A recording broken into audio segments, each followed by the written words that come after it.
बाळूमामांच्या नावानं चांगभलं या मालिकेत प्रताप सावकाराच्या घरी कामाला लागणार हे सांगितल्यावर त्याच्या घरचे खुश होतात.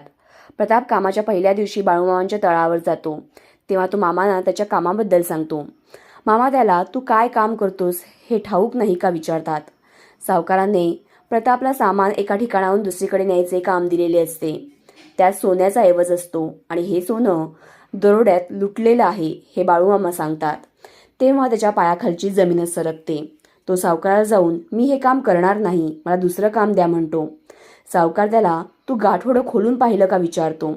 त्यावर तो होकार देतो आणि मग सावकार चिडतो. मी तुला असं करू नको हे सांगितलं होतं ना, असं तो म्हणतो. इकडे सावकाराकडे पोलीस येतात. आता बाळूमामांच्या कृपेने प्रताप सुटणार की कर्माचा फेरा पूर्ण करण्यासाठी तो या प्रकरणात अडकत जाणार. कलर्स मराठीवर ही मालिका पाहत राहा बाळूमामांच्या नावानं चांगभलं. आणि अशाच एपिसोड अपडेट्ससाठी आमच्या चॅनलला लाईक, शेअर आणि सबस्क्राईब करा.